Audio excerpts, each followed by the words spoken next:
Dan terkait dengan bertandangnya Baca Pres dan juga Bacawa Pres Anies Caimin ini, kita akan langsung bergabung kembali bersama dengan reporter Valeri Budianto yang sudah ada di kantor DPP PKS. Valeri, bagaimana saat ini situasi di sana? Apakah pembukaan sudah dimulai? Dan nantinya meskipun tertutup, poin-poin penting apa saja yang akan dibahas dalam pertemuan internal?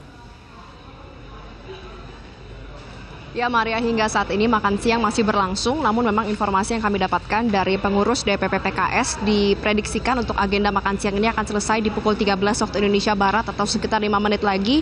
Barulah saat itu awak media boleh masuk ke dalam untuk meliput pembukaan dari pertemuan ketiga partai koalisi yang tergabung dalam Koalisi Perubahan untuk Persatuan, Partai Nasdem, PKB dan juga PKS. Rencananya nanti di pembukaan ini akan dibuka oleh pimpinan dari DPP PKS, masih belum diketahui siapa, namun memang diduga kuat Presiden dari PKS yaitu Ahmad Syahiku yang akan memberikan kata pembuka dari pertemuan hari ini. Kemudian juga jika nanti memungkinkan juga akan ada kata sambutan dari Baca Pres maupun Bacawa Pres Partai Koalisi Perubahan untuk Persatuan Anies Baswedan maupun Gus Imin dan juga dari jajaran partai lainnya. Mengapa harus dilakukan pembukaan seperti ini? Karena ini merupakan hari yang bersejarah, kali pertama ketiga partai yang bergabung dalam Koalisi Perubahan untuk Persatuan sama-sama berkumpul, sama-sama hadir secara fisik untuk berdiskusi terkait dengan sejumlah hal-hal yang nantinya akan dibahas dan tentunya tujuan utamanya adalah terkait dengan strategi pemenangan pemilu untuk Baca Pres dan juga Bacawa Pres dalam Pilpres 2024 mendatang. Untuk agenda hari ini nanti akan diawali dari pembukaan, kemudian akan dilanjutkan secara rapat tertutup yang berlangsung secara internal. Namun nanti setelah rapat internal dilakukan akan dilanjutkan dengan konferensi pers yang akan dilangsungkan secara terbuka. Jadi kita bisa mendengar apa saja hasil dari pertemuan tersebut. Tentu ada sejumlah poin-poin yang menjadi agenda dalam pembahasan hari ini.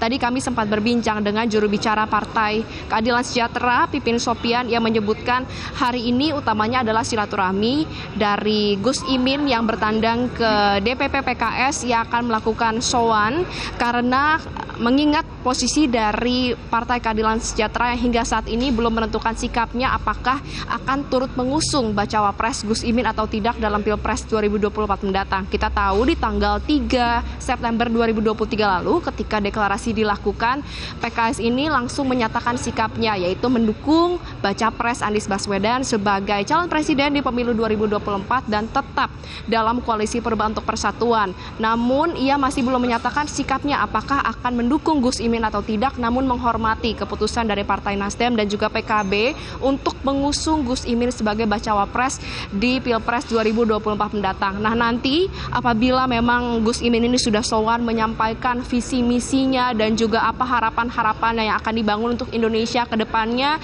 barulah apa yang diutarakan oleh Gus Imin maupun PKB ini akan dipertimbangkan oleh jajaran dari DPP PKS untuk kemudian dibawa ke rapat Majelis Syuro. Ini adalah menjadi prosedur yang wajib untuk dilakukan di Partai Keadilan Sejahtera.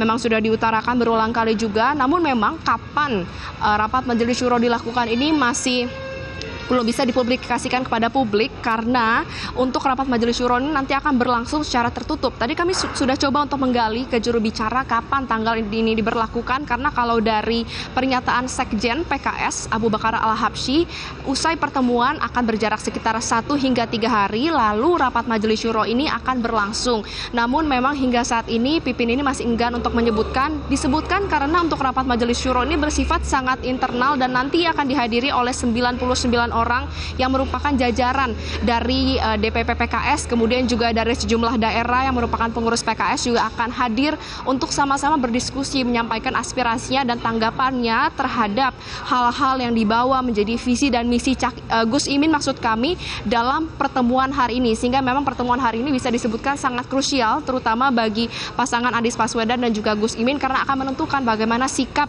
dan juga kelanjutan dari Koalisi Perubahan untuk Persatuan. Kemudian juga untuk hal lain yang akan turut dibahas dalam pertimbangan hari ini adalah terkait dengan koalisi, kemudian juga dengan strategi pemenangan dalam Pilpres 2024 mendatang. Kita akan sama-sama nantikan, Maria, karena sepertinya makan siang ini sudah selesai dan oleh karena itu sesaat lagi pembukaan dari pertemuan antara ketiga partai koalisi akan segera dimulai. Maria. Baik, terima kasih untuk informasinya Valeri Budianto. Kita akan nantikan informasi lanjutan dari kantor DPP PKS. Jelajahi cara baru mendapatkan informasi. Download Metro TV Extend sekarang.